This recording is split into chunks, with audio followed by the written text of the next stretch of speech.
একটি সুন্দর গ্রাম ছিল। সেই সুন্দর গ্রামের মধ্যে একটি সুন্দর পরিবার ছিল। সেই পরিবারের মধ্যে মিনা ছিল। মিনা তার ঠাকুমার কাছে গেল। ঠাকুমার কাছে গেলে ঠাকুমা তাকে বলল কিছু খেতে। সে খেয়ে সেখানে দাঁড়িয়ে রইল এবং তার বাবা বালতি নিয়ে কোথায় চলে যাচ্ছে। মিনা সেদিকে এখন যাবে তার বাবাকে খুঁজতে। মিনা যেতে থাকলো যেতে যেতে অনেক দূর গিয়ে তার বাবাকে দেখতে পেল।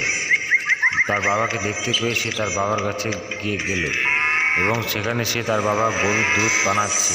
সে সেখান থেকে গরুকে বিচুলি খাওয়াচ্ছে এবং গরুর পিছনে অনেক মশা, সে মশা তাড়াচ্ছিল গরু লেজ দিয়ে, আর তার বাবা গরুর দুধ বানাচ্ছিল।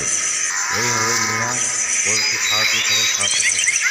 গরু মশা তাড়াচ্ছিল, খাওয়াইতে ছিল মিনা। আর বাবা দুধ বানাতে প্রচণ্ড মশা ছিল,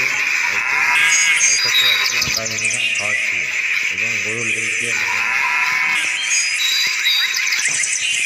তার বাবা দুধ বানাতেই গরু প্রচণ্ড মশার জ্বালায় নড়াচড়া করছে, তাই মিনা ঘাস খাওয়াচ্ছিল।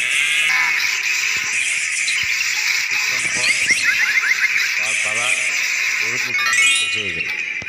মিনা সেখানে দেখলো তার বাবার দুধ বানানো শেষ, সে মিনা দাঁড়িয়ে গেল সেখানে।